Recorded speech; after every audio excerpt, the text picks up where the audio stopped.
Hi, everybody. We're going to go ahead and get started now.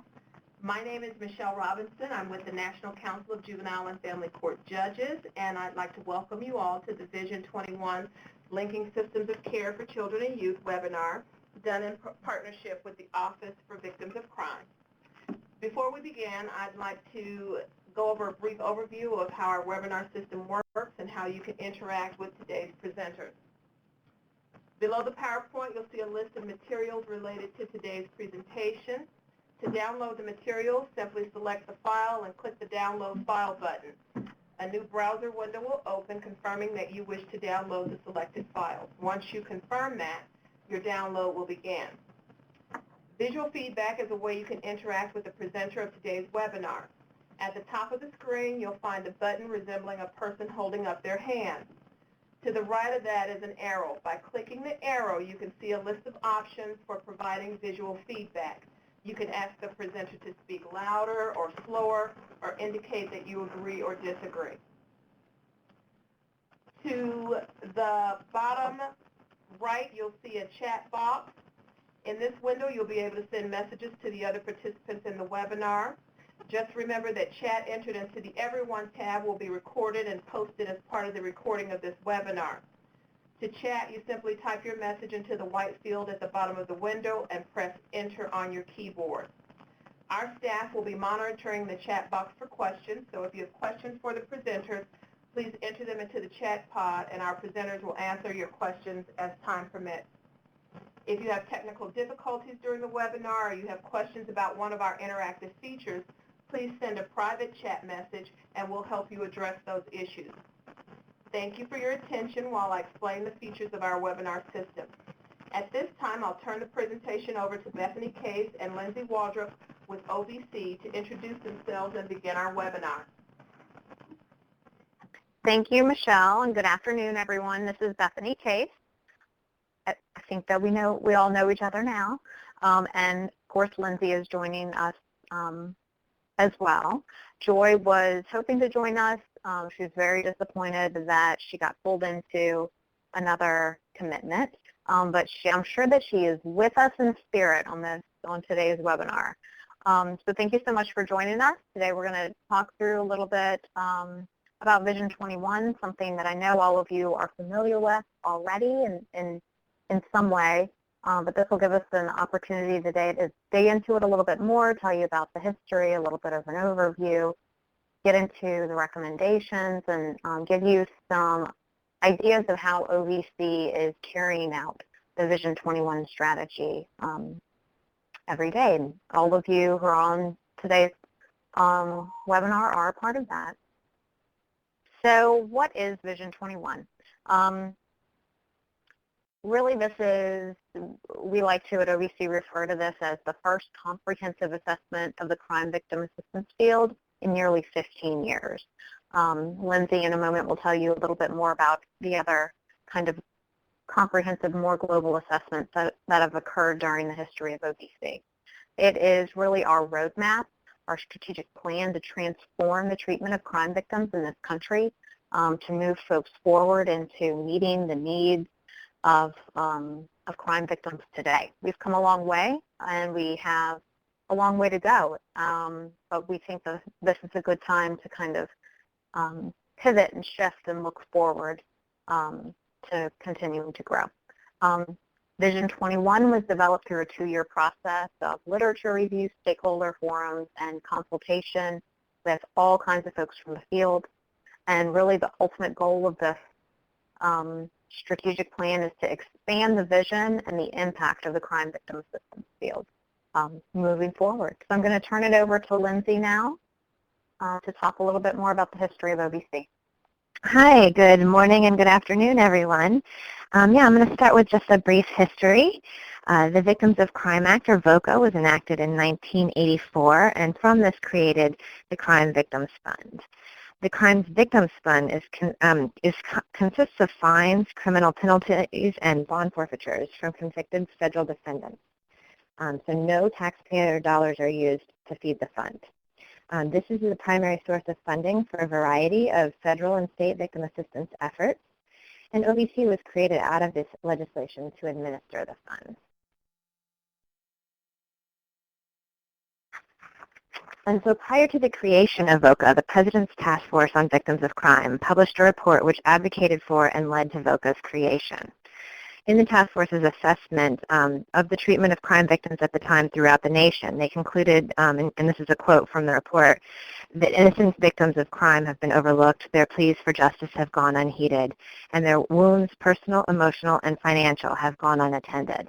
So from this report, a lot of different legislation and actions were taken, and it's important that I think to note that 30 years ago, the Crime Victims Fund did not exist, and the Crime Victims movement and field is still a relatively new movement. In 1998, another landmark examination of needs in the field of crime victim services was published, and this is the New Directions from the Field, Victims' Rights and Services for the 21st Century. Those of you who have been working in the field for a while are most likely aware of this report. It was really sentinel for its time. It noted progress made thus far and provided recommendations for continued improvements of victim services. And then in 2010, OVC began to work with the field and galvanize them for another assessment of victim services and recommendations, knowing how much had changed, how much technology has entered the field, to really look at continued improvements in service delivery. And this is what would become known as Vision 21.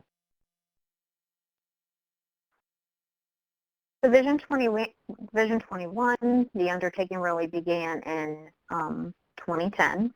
Under the leadership of Joy Frost.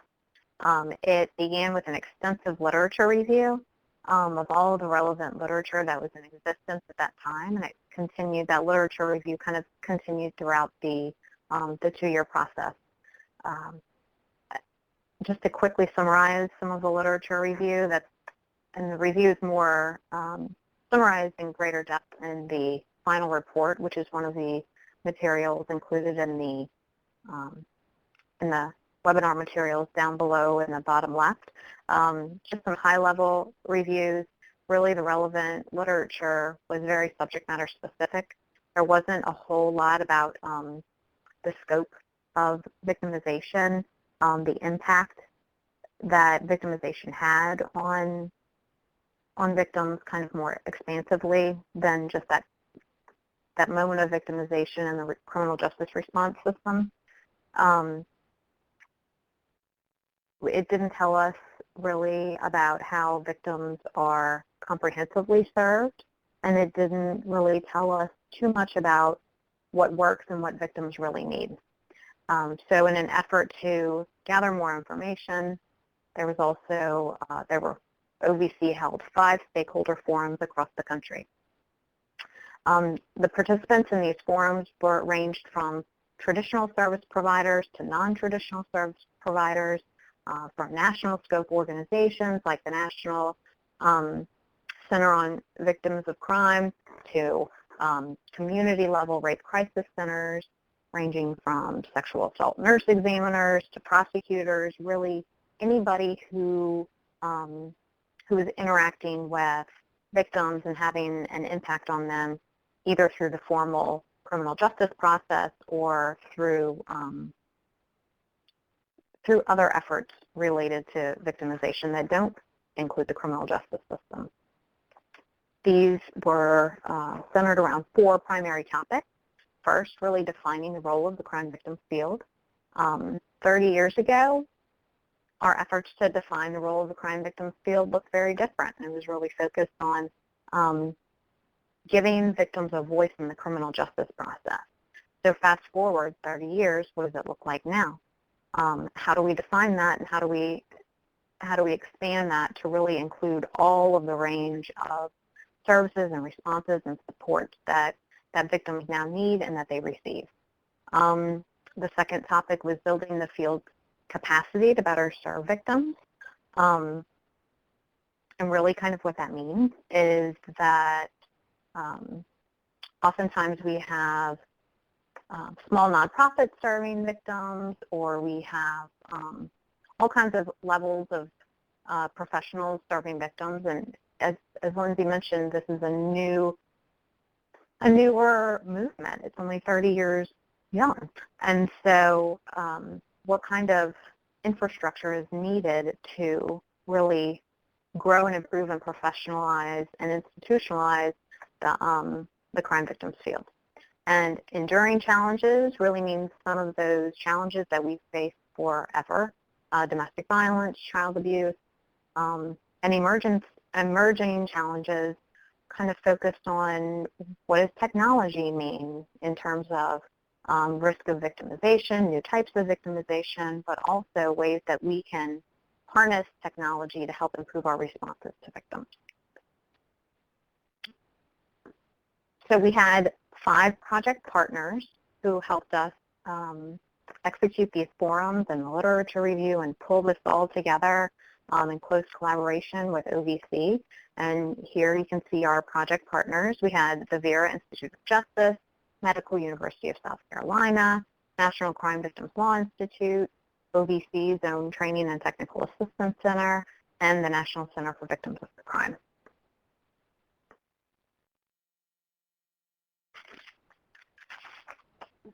So at the end of the day, the Vision 21 final report is a document created by the field and for the field. So we wanted to know now from both the site or from the National Council if anyone participated in the process. Was anybody present at the stakeholder forums, or did you provide public comment on the report when it was out? So we'll give you a minute just to write this in the chat box.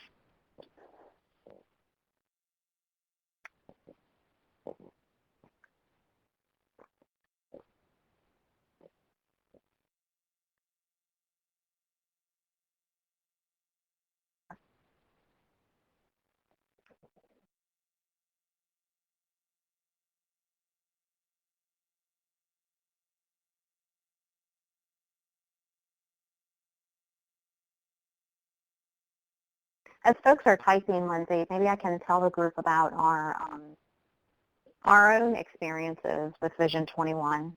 Lindsay and I were talking recently about what we know about Vision 21, what Vision 21 means to us, and how we kind of see it as being integrated in our own work moving forward. And I was really fortunate to be working at OVC during the Vision 21 process, so I was able to kind of hear a lot of what was going on and review some of the summary reports and hear some of the consultations. And I was really, really lucky to be a part of that. And Lindsay, do you want to talk a little bit about your role? At the time, I was not at OVC. I worked for the OVC Training and Technical Assistance Center, which was one of the 5 organizations that worked to host the groups and write a preliminary report based on that topic. And then I came here to OVC, and Vision 21 has sort of been integral in all of our program decisions, and I have a number of Vision 21 grants. And so Lindsay and I were saying that no matter if we had been involved or we're now becoming involved, as many of you are, we all play a critical role. And it's so important for us to kind of determine what Vision 21 means to us and our work and how we're going to integrate that. And you didn't have to be involved in the process for it to, mean something to you. Thanks, Bethany, and I think everyone's written in, so we can move on to the next topic. It looks like folks here were not necessarily part of the process, but had heard of it or known those who were.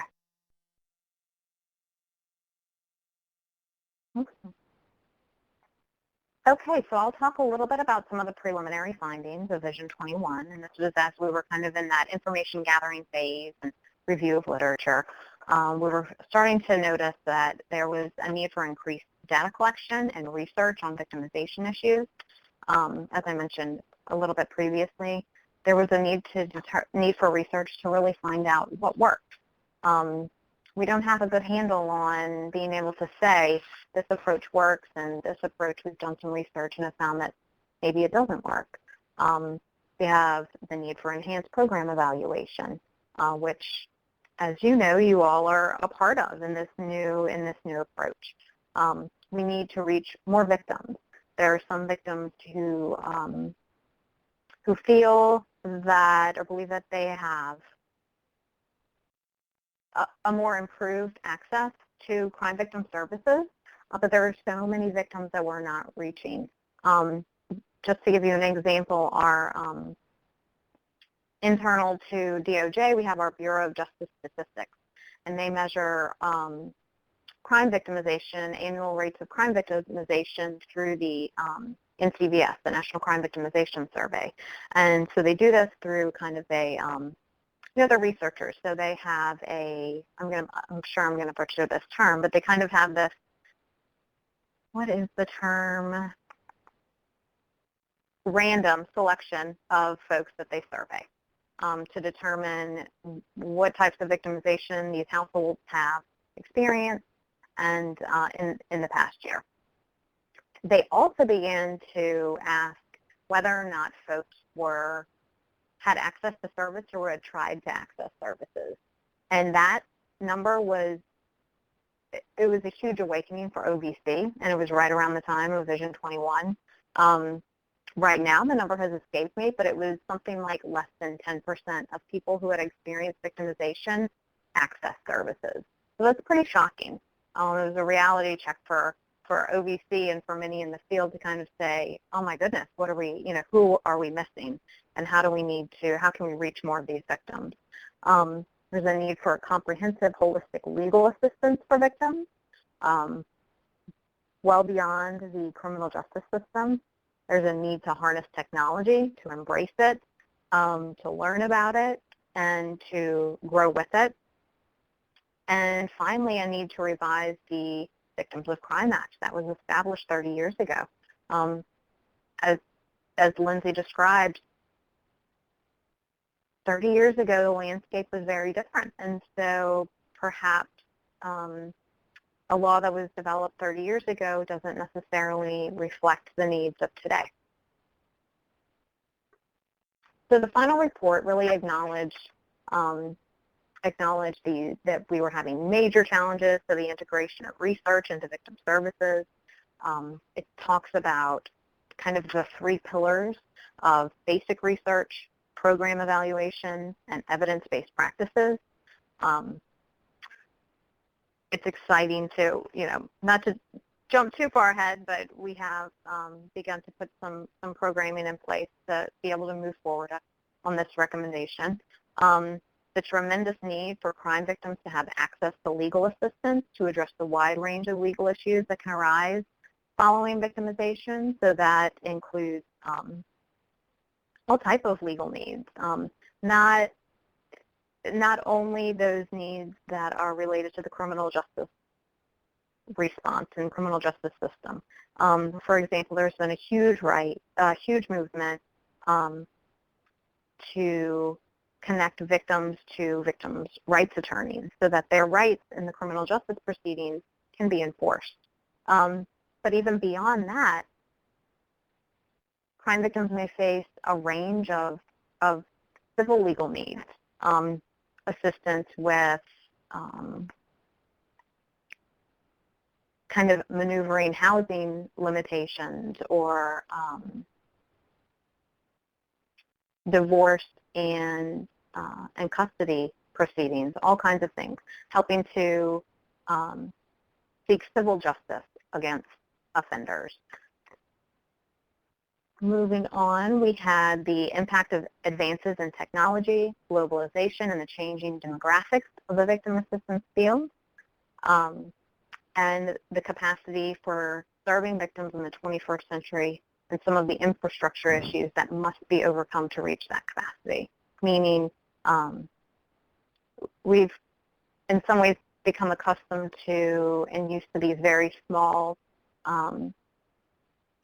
ways of serving victims and not paying folks very much, and perhaps not giving them the benefits and the salary and the training that they may deserve. And so how can we move forward on those issues? So the Vision, that's all right. The Vision 21 stakeholders made recommendations for the beginning of transformative change in victim services, and it's going to be found in the final chapter of the Vision 21 report. And these recommendations fall into 4 broad categories. The first is strategic planning at all levels should be continuous and not episodic. So they further recommend that at the federal level, they recommended that OVC should institutionalize an ongoing strategic planning process similar to the process that we went through to create Vision 21 to fulfill its federal leadership mission. They recommended that at the state and community levels, organizations and agencies should institutionalize cross-cutting strategic planning processes involving all stakeholders. Planning should focus on coordinated community responses and system linkages, program evaluation, and funding diversification. So I think that the work that you all do is really speaking to this recommendation. The second recommendation is to end the research gap. We need to create a body of empirical data to guide policymakers, funders, practitioners in the victim services field, because as we know, the information is critical to victim-centered practices and policies. The third recommendation was to partner with Congress to ensure flexibility and innovation in programming funding.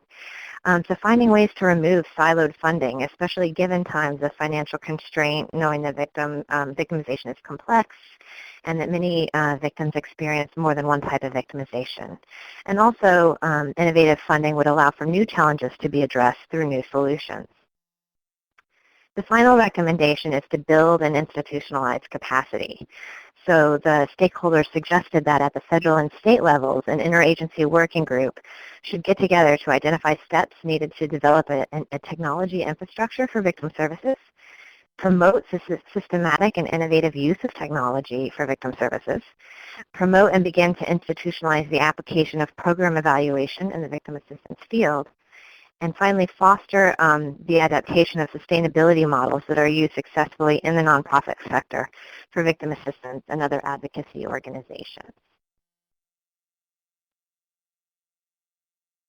So how is OVC executing Vision 21? How are we carrying this out? Our first major event was when we published the report. And again, you have those three materials on the bottom left of your screen. The first being an at-a-glance document, which is a super helpful. If you print on double-sided, it'll be one-page double-sided. It's a great tool for you to hand this out and help communicate to others about Vision 21.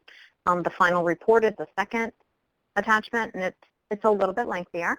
I think it's around 60-something pages, and then the executive summary is shorter, about 16 pages. And again, the at-a-glance and the executive summary give you really good kind of summaries and an overarching idea of what Vision 21 is about.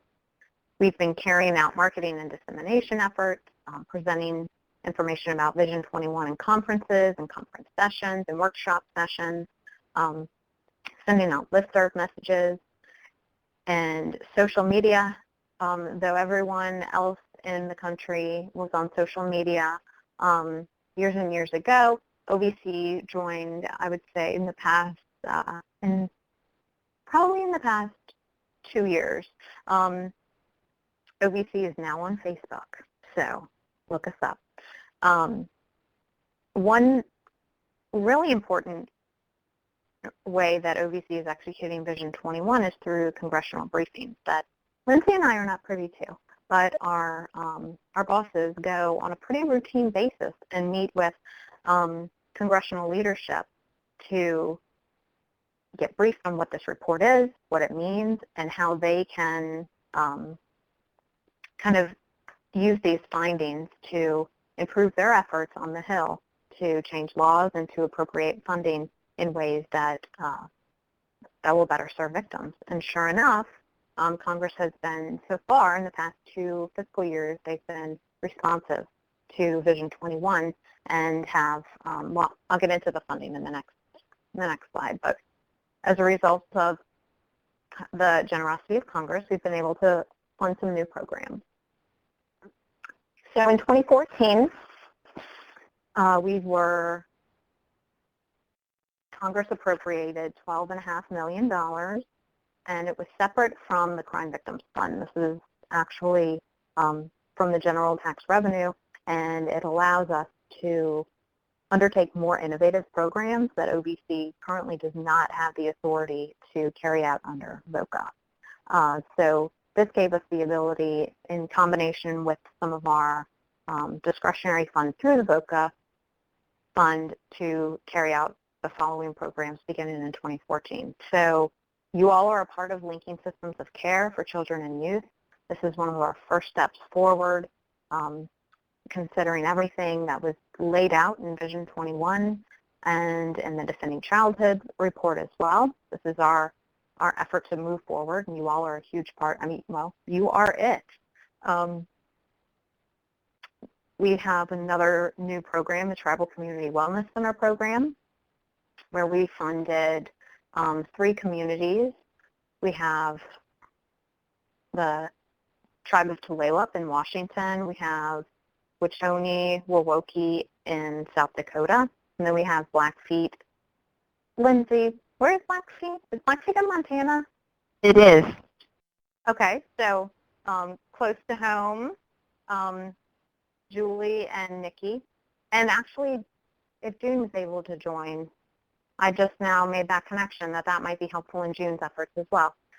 So these 3 sites are working to establish kind of a more comprehensive response rather than responding to a single type of crime, or rather than providing a single type of service.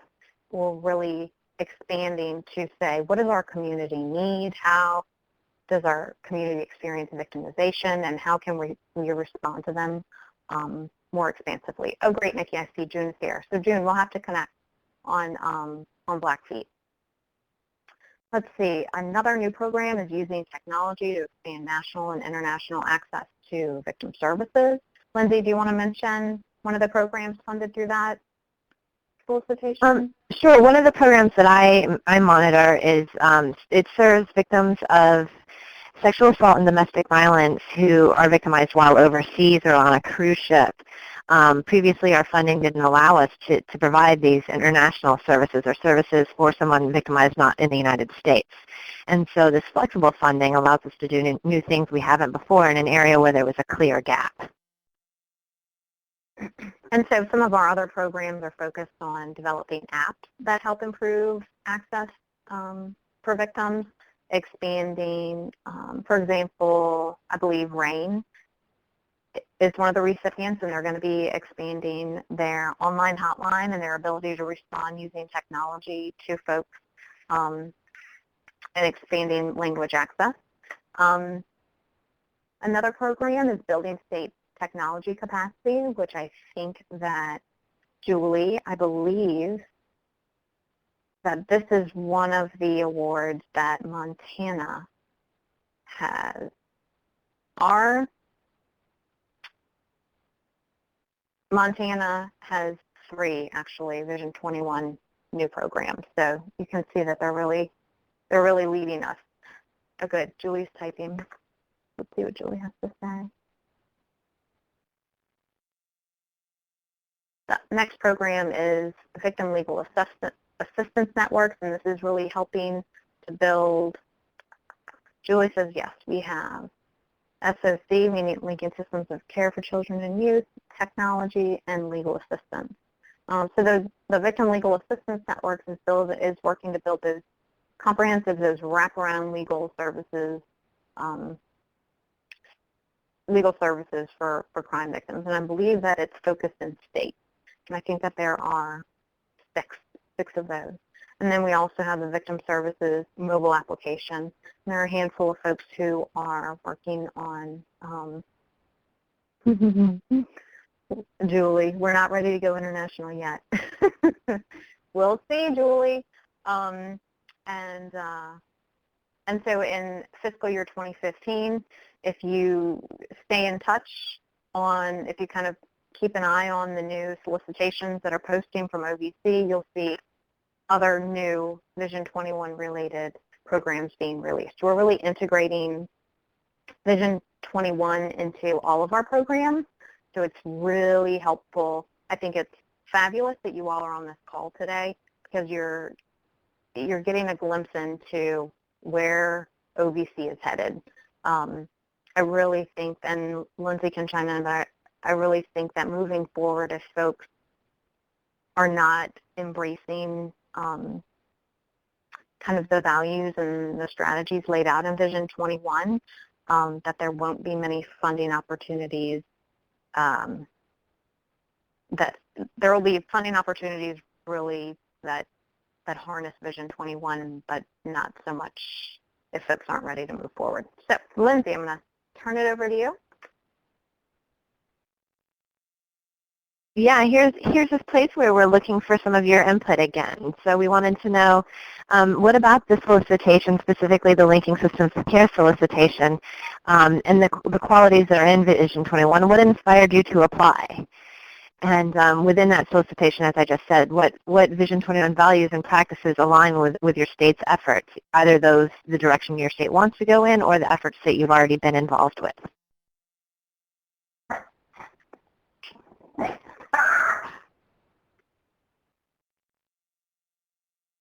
Since we're typing, everyone just enjoy comfortable silence for a moment.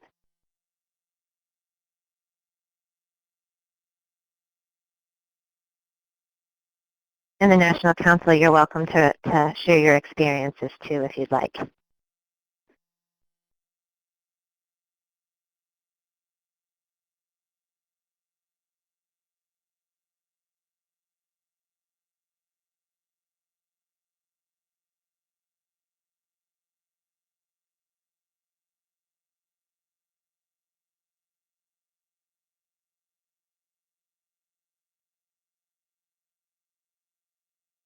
So Aaron with the National Council notes that they were looking for opportunities to work across courts, communities, disciplines, area of expertise. So as we were talking about breaking down those silos, having flexibility in the funding and working across sort of these victimization pockets. And Julie in Montana talks about their systems of care already in place. So they'd already been doing a lot of this work, and it only continued to feed these efforts if I read that correctly.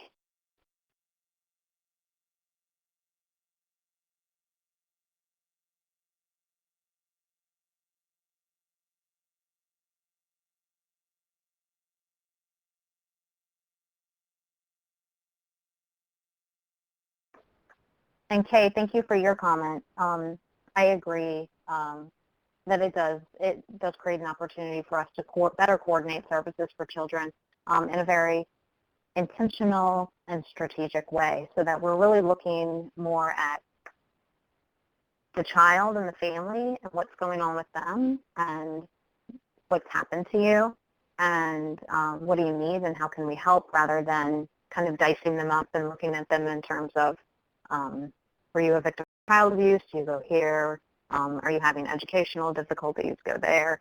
It's certainly a more victim-centered, child and family-centered approach. And trauma-informed, Bethany, both Virginia and Montana have mentioned that's a huge component of the work they're doing. Absolutely. And again, I love how Jenna is mentioning collaboration. So bringing all the stakeholders to the table. And again, I think that's a key component of what Vision 21 is working to do. So we are moving on to how can I stay informed? As Bethany noticed, we are on social media. So if you like OVC on Facebook or follow us on Twitter, or sign up to get on any listservs if you're not already on a listserv, you'll get messages about recent activities that are occurring through OVC. If you follow this link on our website, you'll get the Vision 21 online materials. So here you'll find the executive summary, the complete final report of Vision 21, and some at-a-glance information.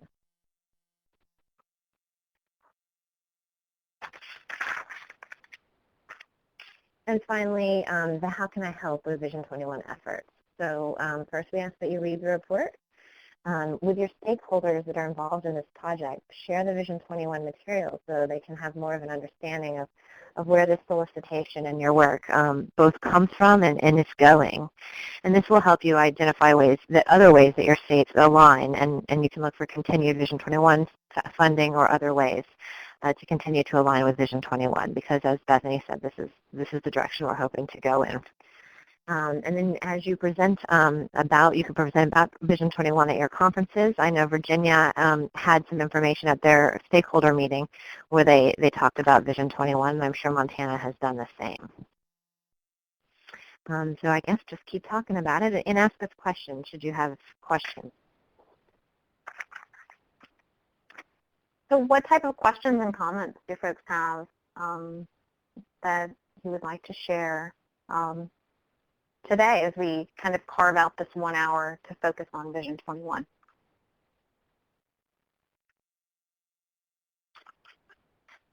Which can be written in the chat box. Yes.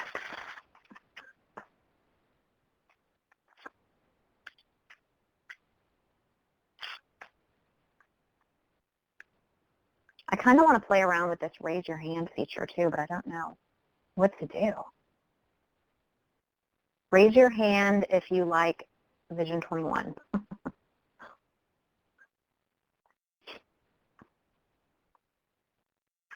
Okay, so let's see. Kay says, in Virginia, we actually use this as one of our sample writings for interviewees. It's a great way to introduce Vision 21 and obtain new ideas. Just a thought. Do you have them read the report and then comment on it? Okay.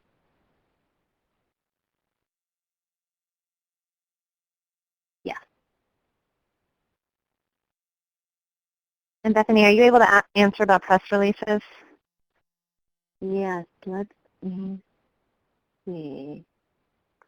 You know, that's a great question, Jenna. I'm going to write that down because we internally at OVC are needing to kind of, now that our efforts were really around developing new programs and then getting the money out the door to folks who had applied. And so now we're in a position where we're trying to internally coordinate and get a handle on what we have funded and where it's going and how we can continue supporting these efforts. So if a press release would be helpful, then that is something that Lindsay and I can certainly bring back to the table and talk with our leadership about. Can you tell us a little bit more? Yeah, sorry, should you want to write one of your own before we get back to you or anything like that, just work with your grant monitor on getting that approved and what that would look like.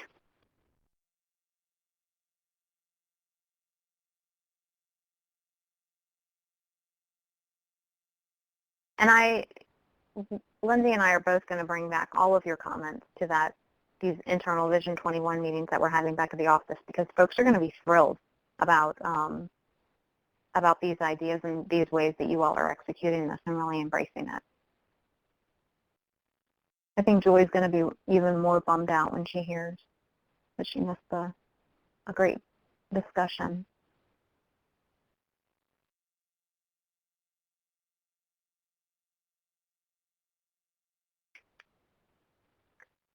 So Jenna, I see that Jenna is still typing, but for others, would a press release about that is specific to the Linking Systems of Care for Children and Youth program be helpful to you all?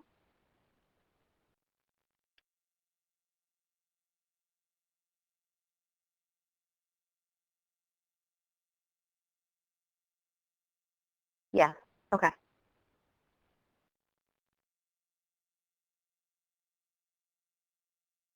Maybe something that describes some of the overall goals and themes. And okay, Jenna. As we move forward with our mapping events and reaching out to multiple localities, we have created an overview for service in order to better understand what we were trying to do with this project. Oh, absolutely. That's a great thought, Jenna.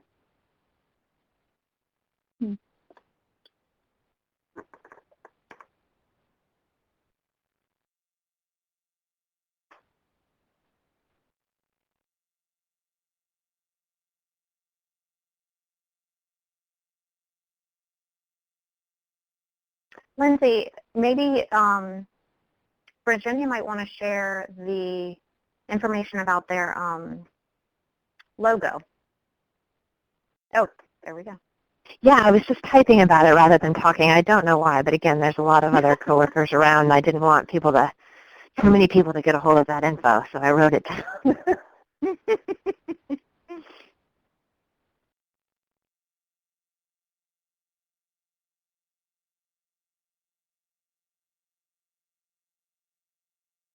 I don't know that that a lot of people would get permission for this. It was kind of unexpected, but we did, and I think it was for this project specifically because everyone's so excited about it. So just a thought.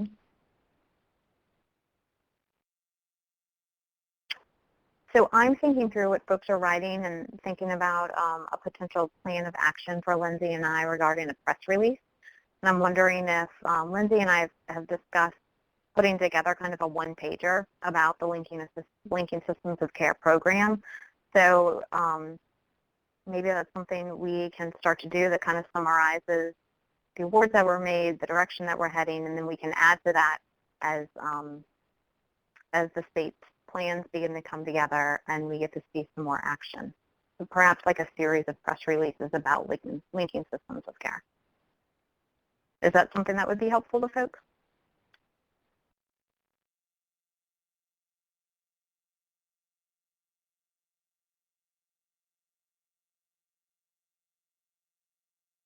Okay. Thank you, Erin. Yes, please. Yeah. All right, great. Well, guys, these have been fabulous questions and comments. We have, it looks like, about 12 to 13 minutes left. Does anyone else have any other comments or questions before we wrap up today?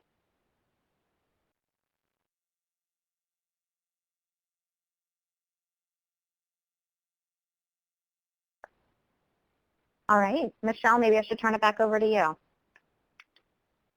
Thank you again, folks, for joining. And any kind of feedback that you can provide about today's webinar would be really useful for Lindsay or and I. Potential other webinar topics that may be of use to you in the future.